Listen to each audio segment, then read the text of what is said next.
ऐसा सुदामा जी अपने मन में विचार कर रहे हैं। अब सुदामा जी रात्रि में उस वृक्ष के नीचे जाकर के विश्राम करने लगे। विश्राम करते करते उनको नींद आ गई, उनको नींद लग गई। तब वो प्रभु श्री कृष्ण ने सोचा कि मेरा मित्र परम दुखी है, बड़े कष्ट पा रहा है। वह दयानिधि अपने भक्तों को कष्ट नहीं पाने देते, वो बड़े ही जल्दी द्रवित हो जाते हैं। सुदामा को देखकर प्रभु का हृदय द्रवित हो गया। उन्होंने मन में सोचा कि मेरे मित्र को यहाँ तक आने में बड़ा ही कष्ट होगा। तब उन्होंने क्या किया, रातों रात ऐसी कुछ माया प्रभु ने रची कि जब सुबह हुआ, प्रातः होते ही जब सुदामा उठे तो उनके नेत्र द्वारिकापुरी में खुले। सोते हुए ही सुदामा जी द्वारिकापुरी पहुंच गए। जैसे ही उन्होंने नेत्र खोला तो देखा मैं ये कहाँ आ गया। उन्होंने सोचा शायद मैं किसी नगर में पहुंच गया।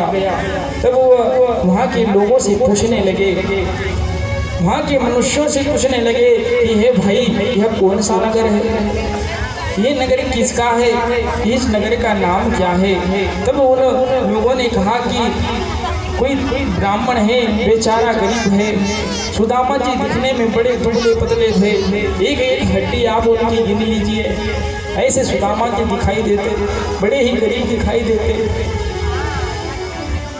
तब उन्होंने सोचा कि कोई गरीब ब्राह्मण है, पूछ रहा है। तब उन्होंने कह दिया कि यह द्वारिकापुरी है, यहाँ के राजा द्वारिकाधीश श्री कृष्ण है। ऐसा जैसे ही सुदामा ने सुना कि द्वारिकापुरी, तब उनके मन में श्री कृष्ण से मिलने की व्याकुलता बढ़ने लगी। व्याकुलता और अति तीव्र होने लगी। तब उन्होंने सोचा कि मैं अपने सखा के नजदीक पहुंच गया, द्वारिकापुरी में मैं पहुंच गया।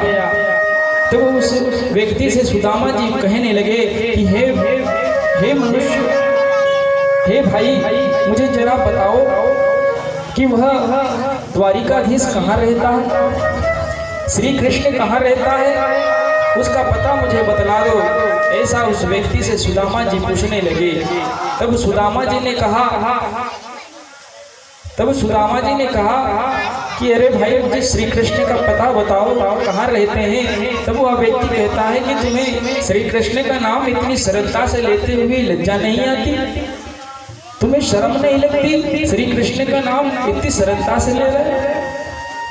भाई, जो मनुष्य प्रतिष्ठित होता है उसका नाम बड़े ही आदर और सम्मान से लिया जाता है, बड़े ही सम्मान पूर्वक उसके नाम को लिया जाता है। और सुदामा जी तो श्री कृष्ण कह रहे हैं। तब सुदामा ने कहा कि वह श्री कृष्ण मेरा तो बचपन का बाल सखा है, मेरे बचपन का मित्र है, इसीलिए मैं उसे श्री कृष्ण कह रहा हूँ। तब वह व्यक्ति हंसने लगा कि तुम और श्री कृष्ण के मित्र, श्री कृष्ण का मित्र ऐसा। आप जानते हैं श्री कृष्ण कौन है? श्री कृष्ण इस राज्य के द्वारिकाधीश हैं, इस राज्य के भगवान हैं। उनके नाम के आगे आप कुछ श्री लगाइए, श्रीमान लगाइए, 1008 लगाइए, कुछ तो लगाइए, उनको नाम सम्मान से लीजिए। तब सुदामा जी ने उस व्यक्ति से कहा, अरे भाई, तुम्हारे जो भी हैं, तुम्हारे जो भी श्रीमान, श्रीमान, श्री कृष्ण जो भी हैं, द्वारिकाधीश हैं, कम से कम मुझे उनका पता बतला दीजिए। मैं उनसे मिलना चाहता हूँ, मैं उनसे मिलना चाहता हूँ। तब उस व्यक्ति ने सोचा कि द्वारिकाधीश ब्राह्मणों के बड़े प्रेमी हैं, ब्राह्मणों की सेवा करते हैं, ये ब्राह्मण है, हो सकता है श्री कृष्ण से मिलना चाहता हो, इसलिए पता बता देते हैं। उस व्यक्ति ने श्री कृष्ण का पता बता दिया और सुदामा जो पता बतलाया था उस पते पर चल पड़े। ढूंढते ढूंढते द्वारिकापुरी में श्री कृष्ण के महल के करीब पहुंच गए। श्री कृष्ण के महल के करीब जाकर द्वारपाल से पूछने लगे, क्या श्री कृष्ण का महल यही है? और कहने लगे, अरे द्वारपालो, जाकर के श्री कृष्ण से कहो कि उनका मित्र सुदामा उनसे मिलने आया है। अरे द्वारपालो, जाओ श्री कृष्ण से कह दो कि सुदामा उनसे मिलने आया है। द्वारपाल ने भगाने लगा। अरे द्वारपालो,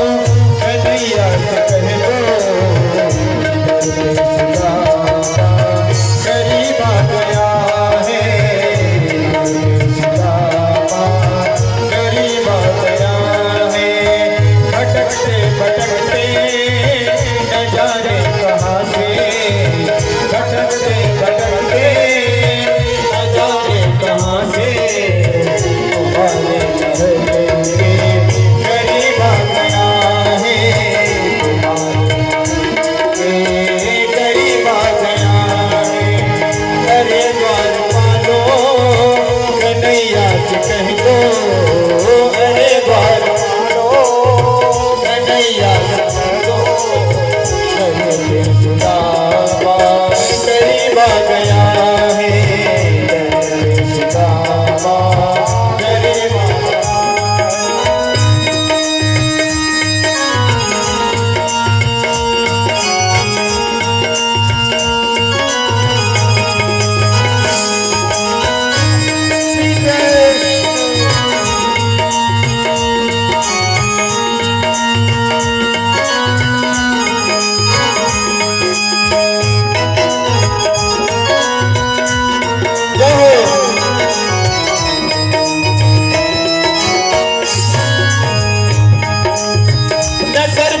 पगड़ी न तन पे है जामा, न सर पे है पगड़ी न तन पे है जामा, बता दो कन्हैया को नाम है सुदामा हो, बता दो कन्हैया को नाम है सुदामा। न सर पे है पगड़ी न तन पे है जामा, बता दो कन्हैया को नाम है सुदामा।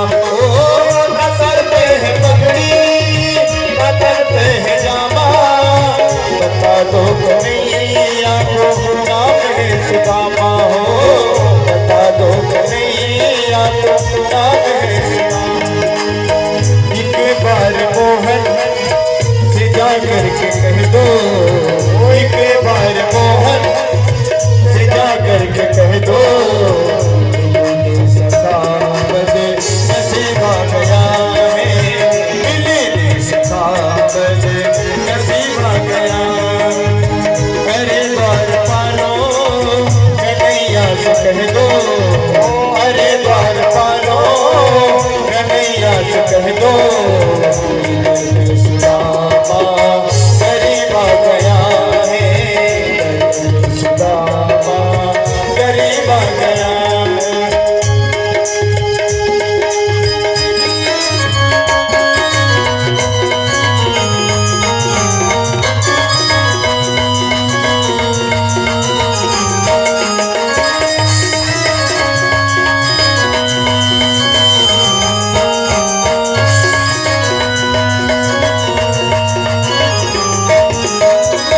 सुनते ही दौड़े चले आए मोहन, सुनते ही दौड़े चले आए मोहन, लगाया गले से सुदामा को मोहन हो, लगाया गले से सुदामा को मोहन। सुनते ही दौड़े चले आए मोहन, लगाया गले से सुदामा को मोहन हो, सुनते ही दौड़े चले आए मोहन, लगाया गले से सुदामा को मोहन हो, लगाया गले से सुदामा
गरीब आ गया है, अरे सुदामा गरीब आ गया। बोलिए वृंदावन बिहारी लाल की जय। इस प्रकार से सुदामा जी श्री कृष्ण से मिलने के लिए, अपने परम सखा से मिलने के लिए श्री कृष्ण के द्वारिकाधीश के दरवाजे तक पहुंच गए और द्वारपाल से कहने लगे कि अरे द्वारपाल, मैं श्री कृष्ण से मिलना चाहता हूँ, वो मेरे बचपन के परम मित्र हैं, मेरे प्रिय सखा हैं, तुम जाकर के उनसे कह दो कि तुम हमसे मिलने के लिए सुदामा आए हैं। आप एक बार जाकर तो कहें। जैसा ही द्वारपाल ने यह सुना, सुदामा जी का मजाक उड़ाने लगा, सुदामा जी की हंसी उड़ाने लगा, कहने लगा कि आप और श्री कृष्ण के मित्र कहाँ द्वारिकाधीश और कहाँ आप में और उनमें तो जमीन आसमान का अंतर नजर आता है, फिर आप श्री कृष्ण को कैसे उनका मित्र बतलाते? आपकी दशा देखिए ब्राह्मण देवता, और आप बात इतनी बड़ी कर रहे हैं कि आप श्री कृष्ण के मित्र हैं। तब द्वारपाल को सुदामा जी ने बहुत समझाया और कहा कि भाई आप जाकर के एक बार बोले तो, श्री कृष्ण से कहिए तो, एक बार आप उनको सुदामा नाम बतला दीजिए, फिर आप खुद ही जान जाएंगे कि श्री कृष्ण मेरे प्रिय सखा हैं। अब सुदामा जी ने मन से यह कह तो दिया द्वारपाल से, लेकिन मन ही मन में डर भी रहे हैं कि मेरा मित्र जब द्वारिकाधीश बन गया है, द्वारिकाधीश बनने के बाद क्या वो मुझे पहचानेगा, मुझे समझेगा? पर सुदामा जी मन में ऐसा विचार भी कर रहे हैं, अब कह तो दिया, जो होगा सो देखा जाएगा। जब बड़ा परेशान द्वारपाल हो गया, तब वह महल में अंदर प्रवेश करके श्री कृष्ण के महल में प्रवेश करता है और भगवान श्री कृष्ण से कहता है कि प्रभु, आपसे कोई व्यक्ति मिलने के लिए आया है, बड़ा ही अद्भुत व्यक्ति है। तब श्री कृष्ण ने पूछा कि ऐसा अद्भुत व्यक्ति मुझसे मिलने आया, वो दिखाई कैसा देता है, कौन है, किस प्रकार से उसका भेष है? तब वह द्वारपाल बताने लगा कि प्रभु, वह बड़ा ही अजीब दिखाई देता है, दिखने में तो एक गरीब ब्राह्मण है, लेकिन बड़ा दरिद्र दिखाई देता है। न वो सर पे कुछ पहने हुए है, न उसके तन पर कुछ कपड़ा है, केवल एक छोटी सी धोती का टुकड़ा कमर में लपेटे हुए है, हाथ में एक बड़ा सा लाठी है और आपसे मिलने की बार बार जिद कर रहा है। और अपना नाम वह श्री कृष्ण ने कहा कि अपना नाम क्या बताया उसने, क्या नाम बताया, जल्दी से बताओ। तब द्वारपाल ने कहा कि प्रभु, वह अपना नाम सुदामा बता रहा है, वह अपना नाम सुदामा बता रहा है। जैसे ही प्रभु ने अपने कानों में सुदामा सुना, प्रभु के नेत्रों से अश्रु की धार बहने लगी और अपने सिंहासन पे से कूद पड़े और कूद करके भागने लगे, अपने मित्र से मिलने के लिए प्रभु दौड़ लगाने लगे। उन्हें अपने आप की शुद्ध बुद्ध भूल गई। प्रभु ऐसे दौड़े, द्वारपालों को धक्का मारते हुए प्रभु दौड़ पड़े। कहीं पीताम्बर गिर रहा है, उसकी भी प्रभु को शुद्ध नहीं है। प्रभु दौड़ लगाने लगे, सब लोग देखने लगे कि यह क्या चमत्कार होने लगा, द्वारिकाधीश अचानक इस प्रकार से क्यों दौड़ लगा। प्रभु जैसे ही सुदामा का नाम सुने, अपने मित्र से मिले बिना रह न सके और उसके प्रेम के बंधन में बंद कर दौड़ने लगे। प्रभु जैसे ही दौड़े, द्वार पर पहुंचे, जैसे ही सुदामा को प्रभु ने देखा, सुदामा ने श्री कृष्ण को देखा, दोनों ही मन में व्याकुल हो गए और श्री कृष्ण ने सुदामा को अपने गले से लगा लिया। कुछ समय तक प्रभु ने अपने मित्र सुदामा को अपने गले से लगा करके रखा। बड़ा ही सुंदर दृश्य, देवता देख करके खुशी मना रहे हैं, देख रहे हैं कि कितना अद्भुत प्रेम भगवान द्वारिकाधीश का, इतना सुंदर प्रेम अपने मित्र के लिए। भगवान यह होते हैं, अपने भक्तों को भगवान किसी भी अवस्था में ठुकराते नहीं। यदि श्री कृष्ण की जगह कोई और राजा होता तो क्या सुदामा को अपनाता?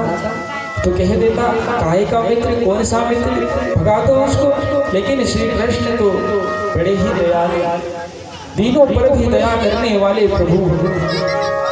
ऐसे श्री कृष्ण ने सुदामा को जाकर के गले से प्रभु ने लगा लिया। सुदामा और श्री कृष्ण दोनों ही प्रेम के अश्रु बहा रहे हैं। तब प्रभु को कुछ होश आया कि मेरा मित्र बड़ा ही कमजोर है, मैं बड़ा ही हष्ट पुष्ट हूँ, मैंने इतनी जोर से इसको पकड़ कर रखा है कहीं मेरे मित्र को कहीं कष्ट न पहुँच जाए। तब जाकर ऐसा मन में सोचा, प्रभु ने अपनी बाहें कुछ ढीली करी, अपने बंधन को कुछ ढीला किया। तब सुदामा ने भी मन में यह विचार किया कि मेरा शरीर तो केवल अस्थियों का है, कहीं मेरी अस्थियां प्रभु श्री कृष्ण को चुभ न रही हो, कहीं मेरी अस्थियां प्रभु के कोमल शरीर को चुभ न रही हो। तब श्री सुदामा ने भी अपने बंधन को थोड़ा ढीला किया। देखिए दोनों मित्रों में कितना सुंदर प्रेम, कितने पवित्र विचार, दोनों एक दूसरे के कष्ट का ध्यान रख रहे हैं। ऐसे होता है प्रेम, दोनों आपस में मिल गए। फिर भगवान श्री कृष्ण ने सुदामा से कहा कि सुदामा, तुम्हारे दर्शन बड़े ही दुर्लभ हैं, बड़े दिनों के बाद तुमसे मुझसे मिलना हुआ है, आइए आश्रम में चलिए, सुदामा जी महल में चलिए। तब सुदामा जी को प्रभु हाथ पकड़ करके अपने राजमहल में लेकर के आए और अपने राज सिंहासन पर सुदामा जी को प्रभु ने बिठला दिया।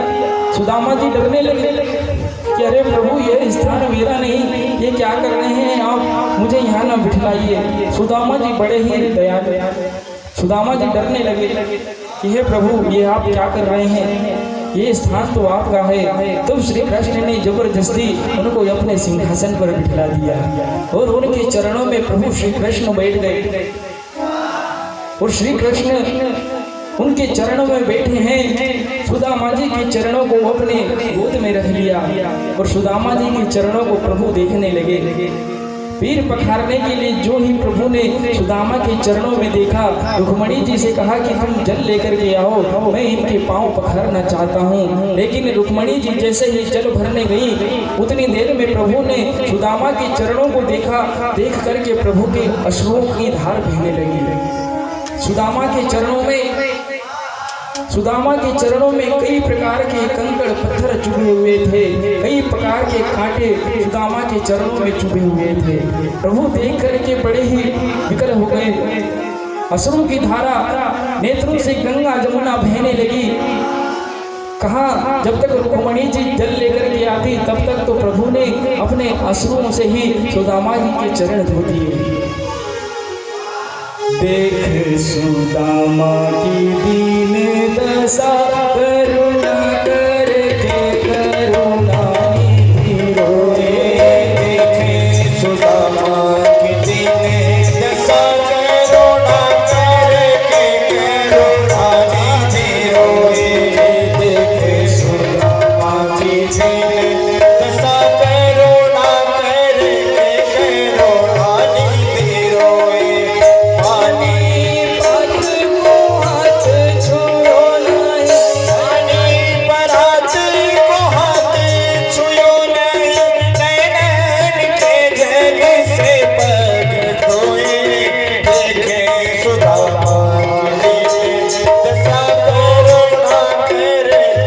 करुणा निधि रोए। सुदामा के चरणों को देखा, अपनी आंखों से नेत्रों से गंगा और यमुना की धार बहने लगी और उसी से प्रभु ने सुदामा के चरणों को धोया। बड़े ही प्रभु व्याकुल हो गए। अपने भक्तों को देख करके प्रभु व्याकुल हो जाया करते हैं। उनका भक्त जब हंसता है प्रभु भी हंसते हैं, प्रभु का भक्त जब रोता है प्रभु भी रोते हैं। कितना सुंदर प्रभु का प्रेम है।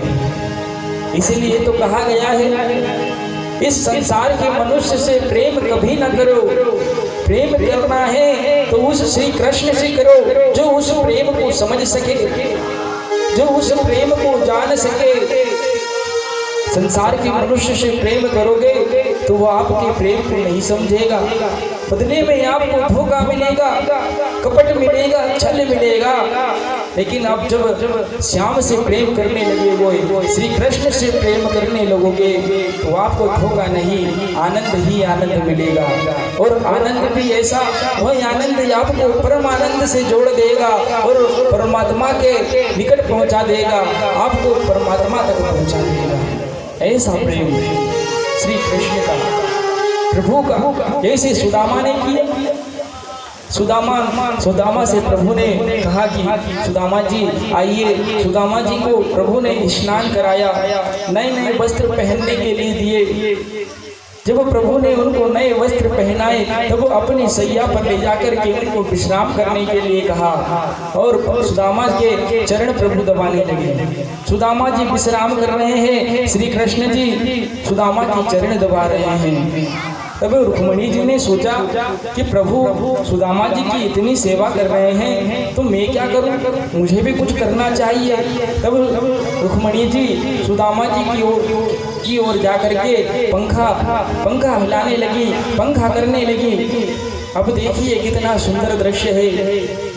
इस संसार की जगत माता लक्ष्मी, महालक्ष्मी सुदामा को पंखा हवा कर रही हैं, पंखे से हवा दे रही हैं और इस जगत के पालनहर्ता श्री कृष्ण के चरण दबा रहे हैं। अब बताइए इस संसार में सुदामा से बढ़कर कौन भक्त है?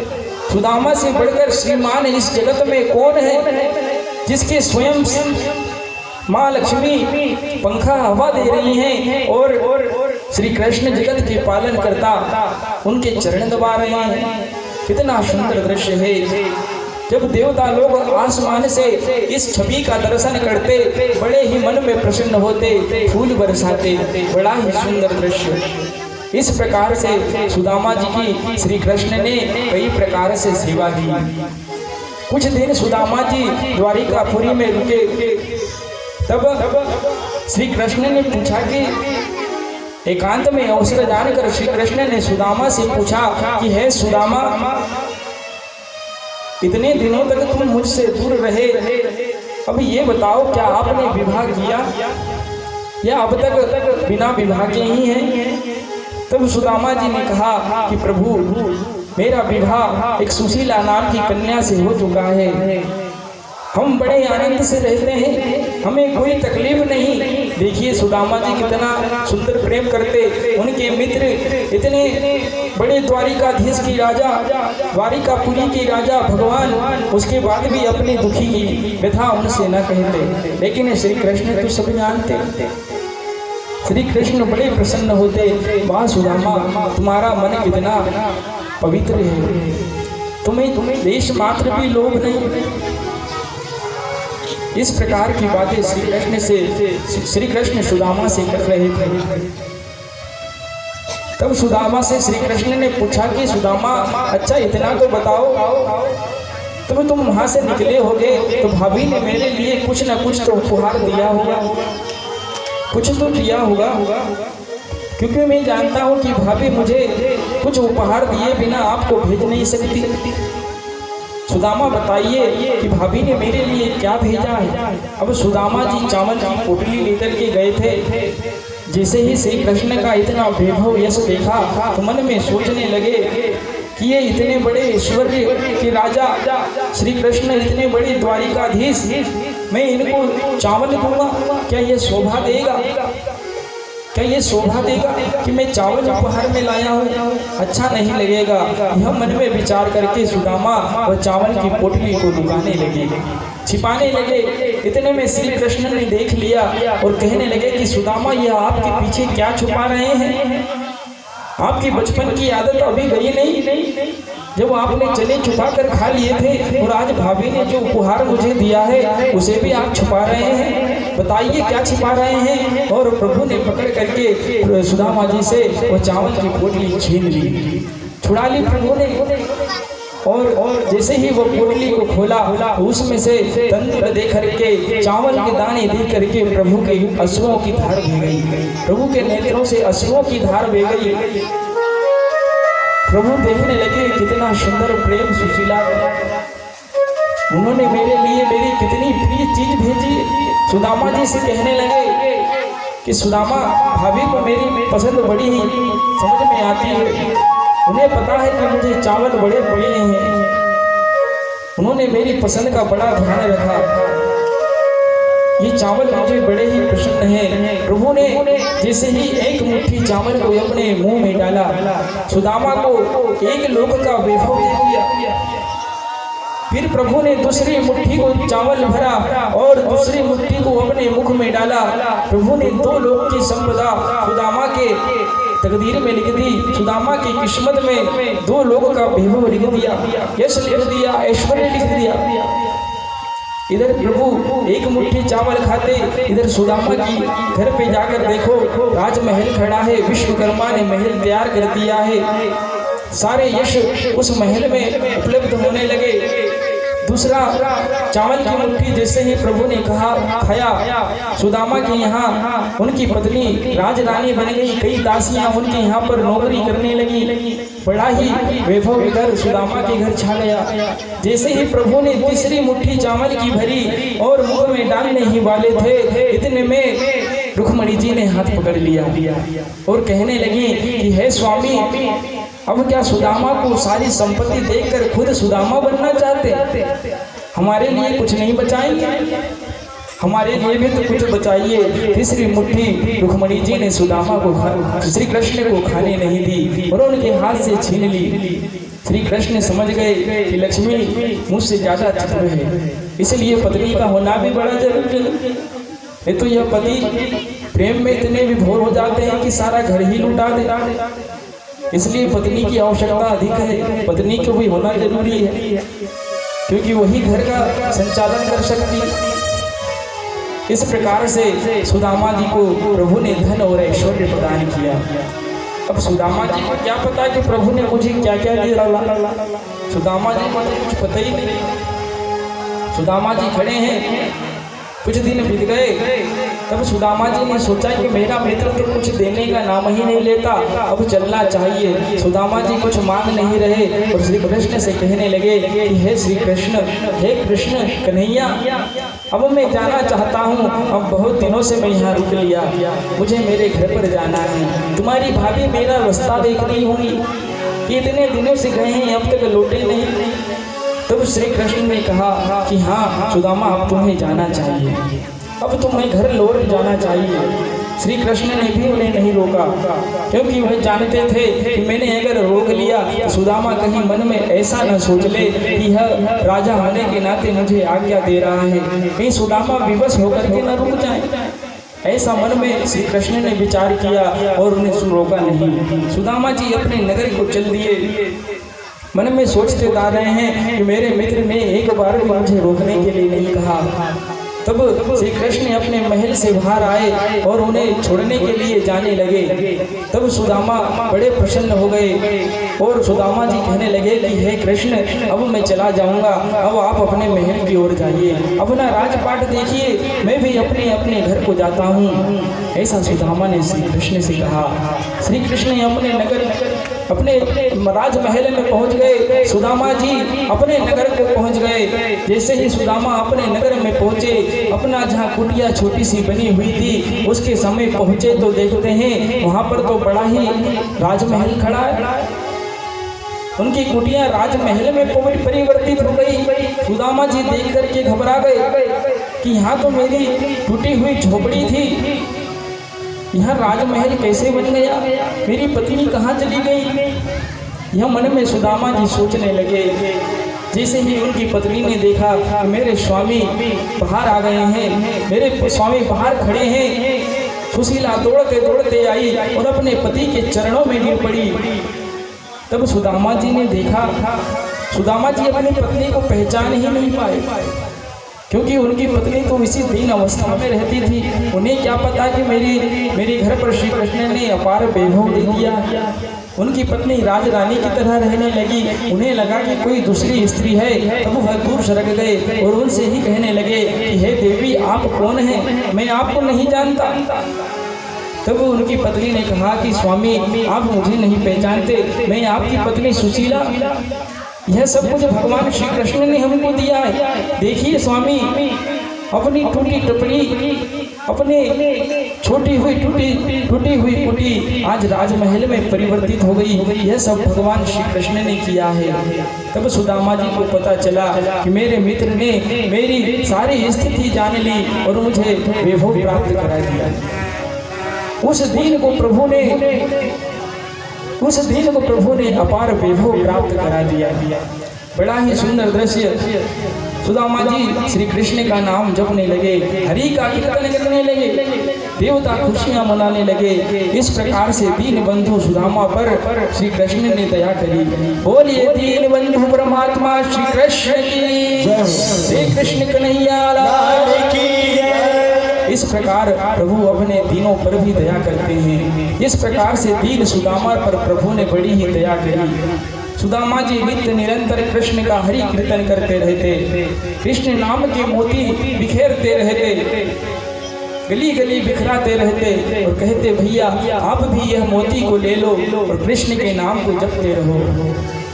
कृष्ण नाम के हीरे मोती मैं बिखराऊं,